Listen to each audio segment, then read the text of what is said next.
아멘. 우리 시간 오늘 우리에게 주신 하나님 말씀 사도행전 9장 33절에서 42절의 말씀입니다. 사도행전 9장 33절에서 42절의 말씀입니다. 우리 합독하겠습니다. 거기서 애니야라는 사람을 만나매 그는 중풍병으로 침상 위에 누운 지 8해라. 베드로가 이르되 애니야야 예수 그리스도께서 너를 낫게 하시니 일어나 내 자리를 정돈하라 한데 곧 일어나니 룻다와 사론에 사는 사람들이 다 그를 보고 주께로 돌아오니라. 요바에 다비다라 하는 여제자가 있으니 그 이름을 번역하면 도르가라. 선행과 구제하는 일이 심히 많더니 그때 병들어 죽음의 시체를 씻어 다락에 누이니라. 룻다가 요바에서 가까운지라. 제자들이 베드로가 거기 있음을 듣고 두 사람을 보내어 지체 말고 와달라고 간청하여 베드로가 일어나 그들과 함께 가서 이르매 그들이 데리고 다락방에 올라가니 모든 과부가 베드로 곁에 서서 울며 도르가가 그들과 함께 있을 때에 지은 속옷과 겉옷을 다 내보이거늘 베드로가 사람을 다 내보내고 무릎을 꿇고 기도하고 돌이켜 시체를 향하여 이르되 다비다야 일어나라 하니 그가 눈을 떠 베드로를 보고 일어나 앉는지라. 베드로가 손을 내밀어 일으키고 성도들과 과부들을 불러들여 그가 살아난 것을 보이니 온 요파 사람이 알고 많은 사람이 주를 믿더라. 아멘. 네. 오늘 우리 아침에 함께 기도해 주셔서 감사를 드립니다. 네, 부르신 성도 여러분, 우리가 살아가다 보면 도저히 일어날 수 없다 싶은 자리에 눌려 있을 때가 있어요. 병 때문에 눌려 있고, 관계 때문에 눌려 있고, 상황 때문에 눌려 있습니다. 어떤 분들은 과거의 실패 때문에 눌려 있기도 하고요. 오늘 말씀 속의 인물들이 다 그랬습니다. 8해 동안 일어나지 못한 애니야가 있어요. 그리고 선행이 많았지만, 구제가 많았지만 결국 죽음을 맞이한 다비다가 있습니다. 그리고 그 곁에서 울고만 서 있는 자들이 있어요. 그러나 예수 그리스도의 이름이 선포되는 자리가 바로 그 자리인 줄로 믿습니다. 눌린 자가 일어나고 죽은 자가 살아났습니다. 결국 그 모든 일이 많은 사람들을 주께로 돌이키는 일로 만드십니다. 하나님이 하시면 하실 수가 있습니다. 첫째로 말씀 듣고 일어나 내 자리를 정리하게 하십니다. 성경은 이렇게 기록해요. 거기서 애니야라는 사람을 만나매 그는 중풍병으로 침상 위에 누운 지 8해라. 그래서 애니야는 8해 동안 누워 있었습니다. 중풍병으로 침상 위에 누운 이란 이 뜻은요, 그냥 누워 있는 게 아니고요, 꽉 눌려 꼼짝할 수 없는 상태를 말하는 거예요. 꼼짝없이 묶여 있다라는 뜻입니다. 그래서 애니야는 8해 동안 꽉 눌려서 꼼짝도 할 수 없이 누워 있었다고 해요. 8해 동안이라고 합니다. 중풍병자는요, 사회에 대해 죽어 있는 자잖아요. 환자가 되어서 육적으로 영적으로 다 내적으로 상처를 다 받았어요. 무기력합니다. 남에게 말할 수 없을 정도로 불편함을 끼치는 자예요. 그런데 그 중풍병자가 나라는 뜻입니다. 마음의 중풍이 찾아와 꼼짝 못하고 누워있는 우리입니다. 죄의 습관에 눌려있고 어떤 사건이 다가와서 미움과 원망에 짓눌려 있고 하나님이 하라고 움직여야 되는데 내 몸이 반밖에 안 움직이는 거예요. 그게 중풍병자잖아요. 반은 되는데 반은 못 움직여요. 그런데 지금 그 자리에 사방팔방으로 복음 전하며 다니던 베드로가 찾아와서 말해요. 애니야야, 예수 그리스도께서 너를 낫게 하시니 일어나 내 자리를 정돈하라. 여기서 중요한 것은 베드로가 낫게 한 것이 아니고 예수 그리스도께서 낫게 하셨다라는 뜻이에요. 그래서 병 고침의 주체가 사람이 아니고 주님이란 뜻입니다. 그래서 일어나서 침상을 정돈했습니다. 이 정돈한 뜻이 무엇입니까? 이제 다시는 여기 눕지 않겠다라는 겁니다. 더 이상 그 똑같은 자리에 눌려있던 자리에 다시 똑같이 눕지 않겠다라는 거예요. 그래서 우리가 말씀을 붙잡고 일어날 때는 과거에 눌린 자리를 정리하는 겁니다. 정돈은 무엇이에요? 어지럽게 흩어진 것을 정리하는 거예요. 질서를 다시 잡겠다라는 거예요. 우리 믿음이 정돈이 안 되면요, 자기 열심히 하늘을 찌르게 되어 있어요. 그냥 이타적인 것이 아니고 영적으로 정돈이 된 이타적인 상태가 되어야 돼요. 그래야 영적 성장이 나타나는 겁니다. 이 세상은 일어나서 걷는 것만 기적이라 하잖아요. 그런데 예수님께서 또 오늘 베드로가 얘기한 것처럼 예수께서 너를 낫게 하신다라는 것은 죄 사함으로부터 시작이 되는 거예요. 인생은 땅의 것만 보이기에 일어나 걷는 것이 죄 사함보다 더 어려워 보이잖아요. 그런데 정말 어려운 것은 죄 사함이에요. 죄 사함과 죄책의 해방으로부터 우리 인간이 얻을 수 없는 그 참된 자유부터 회복이 된다라는 겁니다. 그 몸이 묶여 있는 것은 그 영적인 회복이 일어나는 모든 것으로 다 하나님께서 회복되어 가게 하십니다. 그래서 죄 사함만이 영생을 얻는 거예요. 사람은 또 병에 걸려 죽는데 이 죄 사함의 문제가 더 크고 근본적이잖아요. 그래서 애니아가 이미 성도라서 죄 사함의 권세를 알기 때문에 그 중요성을 인지하는 겁니다. 어떤 사람에게도 죄의 문제가 해결되는 것이 가장 큰 권세입니다. 동시에 다 일어나는 거예요. 믿음은 그리스도 안에서 삶의 자리를 정돈하는 것입니다. 무기력했던 자기 아픈 자리를 가지고 간증하는 자리로 가십시오. 아팠던 삶의 현장을 정돈하는 것이 그리스도 안에서 삶의 정돈이 되는 겁니다. 죄의 습관, 내가 묶인 자리, 내가 눌렸던 자리, 그것을 깨끗이 하시라고 하세요. 주님의 말씀은 병을 고치는 차원을 넘어섭니다. 그래서 눌린 자리 자체도 정리하게 하시고 이제 나는 간 곳 없고 구속한 주만 있는 상태가 되어서 결론이 복음 전하는 삶이 되는 거예요.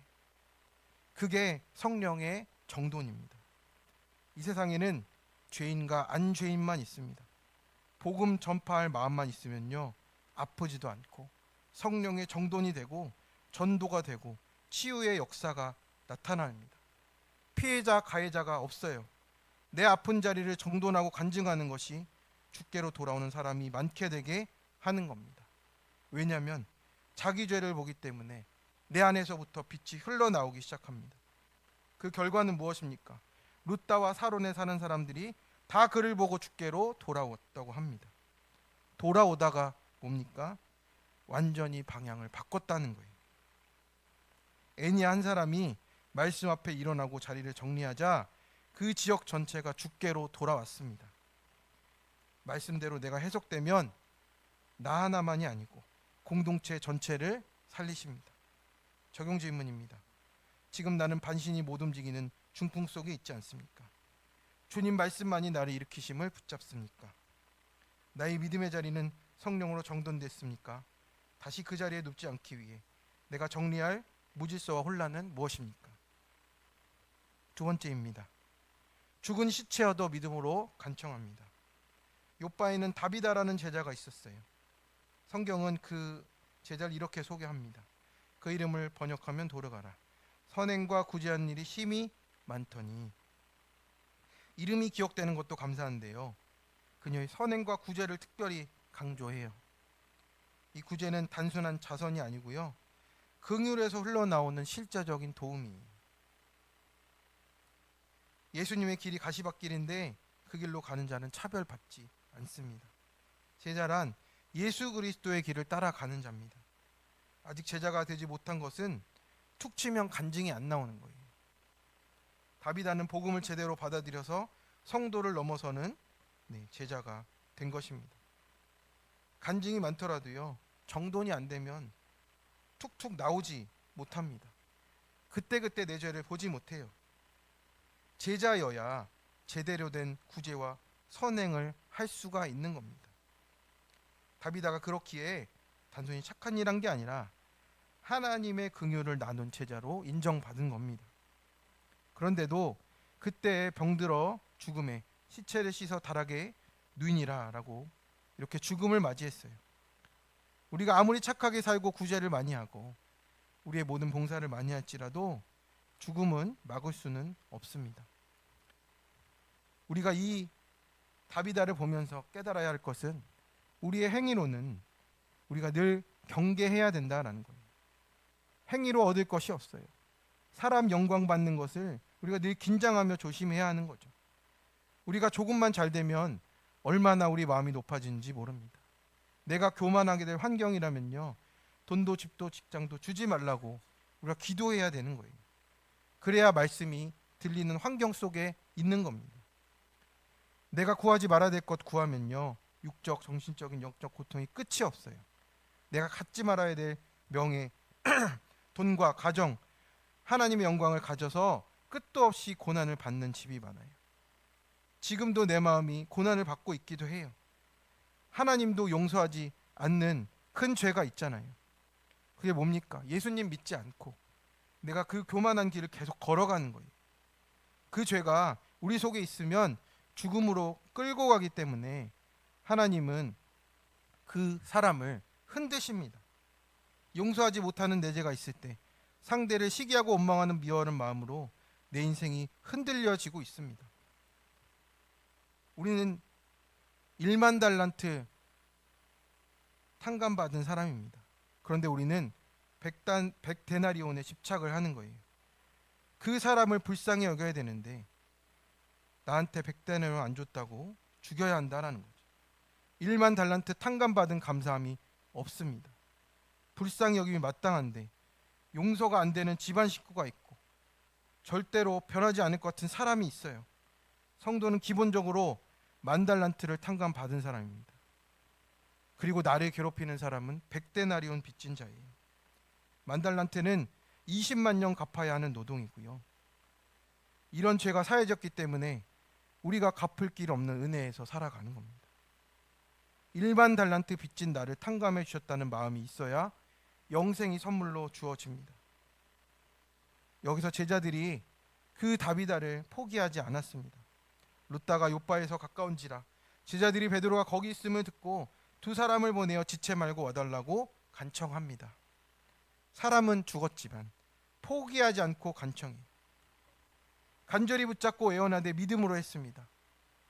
노력과는 분리되어 괴로움의 정점에 그 회복이 아니라 밑으로 가장 밑바닥에 그 회복을 붙잡고 지금 믿음으로 나아가고 있습니다. 그리고 베드로가 나오자 과부들이 울면서 다비다가 지어준 속옷과 겉옷을 보여줘요. 이 장면이 얼마나 감동적입니까? 다비다가 살아있을 때 이 옷들을 통해 얼마나 많은 위로와 사랑을 나누었습니까? 그 흔적이 그대로 남아 있습니다. 그래서 과부들이 울면서 이 사람은 없어지면 안 된다는 마음으로 보여주고 있는 겁니다. 성도 여러분, 우리는 사랑을 지을 수도 만들 수도 할 수도 없는 존재입니다. 사람이 할 수 있는 건 우는 것밖에 없어요. 그 눈물이 하나님 앞에서 기도가 되는 겁니다. 우리 인생에서 아무 소망 없이 죽은 것 같은 때가 있습니다. 그런데 포기하지 않고 함께 울며 주님 앞에 간청해주는 너와 내가 있어요. 그 우리가 있어요. 그 광주리를 담아주는 지체들이 있어요. 그래서 그 믿음의 통로를 통해서 우리가 죽은 시체 같지만 믿음의 간청함으로 우리를 붙들어 주고 있는 겁니다. 적용 질문입니다. 나는 지금 모든 소망이 끊어진 죽음 앞에 서 있습니까? 죽은 자도 살리시는 말씀 앞에 서 있습니까? 죽은 시체가 되어 아무 소용이 없어 보여도 구원의 눈으로 바라보며 포기하지 않고 지금 믿음으로 간청할 일은 무엇입니까? 하나님의 하심을 믿으십니까? 셋째입니다. 죽은 시체도 일으켜 구원의 사명을 이루십니다. 베드로는 다락방에 올라가 모든 사람을 내보내십니다. 무릎을 꿇고 기도하고 돌이켜 시체를 향하여 이르되 다비다야 일어나라 하십니다. 사람은 아무 말 못하지만 말씀은 죽은 자를 향해 선포됩니다. 여기서 일어나라는 부활의 단어예요. 죽음에서 다시 일어서다예요. 부활의 사건이 말씀대로 터져 나오는 겁니다. 그 즉시 다비다가 눈을 뜨고 베드로를 보고 일어나 앉았습니다. 죽은 자가 다시 살아났습니다. 다비다가 병들고 과부여도 천국을 누리며 갔다는 것과 이미 영생에 속한 자라는 것을 이 땅의 사람들도 알아야 하는 겁니다.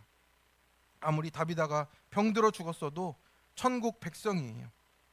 그래서 선행과 구제를 할 수 있었다는 것을 우리가 보게 되는 거죠. 기쁨으로 감사하게 이 땅을 떠났지만 다시 한번 이 땅 사람들에게 천국이 있다는 것을 보여주기 위해 죽자마자 일사발란하게 움직여서 이 모든 것이 하나님 뜻 안에서 이루어지게 하십니다. 베드로가 손을 내밀어 그 눈뜬 다비다를 일으켜 세웁니다. 부활로 일으키다라는 뜻이에요. 말씀대로 이루어지는 것을 성도들과 과부들이 다 보게 되었습니다. 그래서 결론은 무엇입니까? 우리 42절의 말씀을 같이 한번 읽어보겠습니다. 시작. 온 요파 사람이 알고 많은 사람이 주를 믿더라. 아멘. 그래서 이 다비다의 부활 사건은 단순히 한 여인의 생명 연장이 아니고요, 그 사명을 다 한 것입니다. 죽었다 살아나는 것, 그 사건을 통해서 온 요파 사람이 주를 믿게 되었다는 것, 그리고 애니야가 8년 동안 묶였던 그 중풍병의 자리에서 일어나서 그 지역의 사람들이 예수를 믿게 됐다는 것이 중요한 겁니다. 그게 우리 삶의 결론입니다. 기적은 나를 위해서가 아니고요, 다른 영혼을 살리기 위해서 주시는 겁니다. 주님은 지금도 죽어가는 자도, 죽은 자도 살리십니다. 우리 가정, 우리 교회, 이 민족 가운데 죽어있는 자들을 말씀으로 살려내라고 하십니다. 그리고 그 살아난 사건을 통해서 많은 사람이 주께로 돌아오게 하시는 그 모든 능력을 경험하시는 우리 부르신 교회 성도님들 되시길 다 축원합니다. 적용 질문입니다. 죽은 자도 살아나게 하시는 주님께 주목합니까? 지금 내가 죽고 살아나야 하는 부분은 무엇이고요, 여전히 내가 끌어안고 있는 시체는 무엇입니까? 내 인생의 결론이 무엇이길 바랍니까? 모든 것이 잘되게입니까? 주께로 돌아오게 하는 것입니까? 함께 기도하겠습니다. 사랑과 긍휼이 풍성하신, 그리고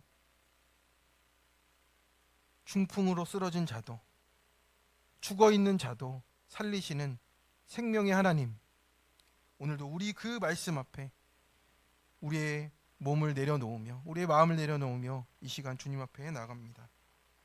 애니야처럼 8해 동안 눌려있던 우리의 자리를 고백합니다. 우리의 생각에 묶여있고 내 마음과 미움과 원망 속에 눌려있고 하나님 환경에 눌려있는, 두려움에 눌려있는 우리의 모습을 주님 앞에 내려놓습니다. 말씀 앞에 일어나라 하시는데 여전히 눕는 자리를 정리하지 못하고 그렇게 시체를 끌어안고 살듯이, 내 침상을 끌어안고 살듯이 살아왔던 우리의 죄를 용서하여 주시고 불쌍히 여겨 주시옵소서. 주님, 다비다처럼 선행과 구제에 힘쓴 흔적이 우리 삶의 부족함을 고백합니다. 죽은 현실 앞에서 너무 쉽게 포기하고 울며 간청하기보다 체념하고 돌아서 버린 이 연약함을 회개합니다. 오늘도 우리 눈에 보이는 죽음 같은 문제 앞에서 믿음으로 부르짖게 하시고 울며 간청하는 눈물이 하나님께 닿게 하여 주옵소서. 죽은 다비다 살리셔서 많은 사람이 주께로 돌아가신 것처럼 8년 동안 누워있던 애니야가 일어나서 주께로 돌아오시게 하신 것처럼 우리의 삶의 죽은 부분을 다시 살려 주시옵소서.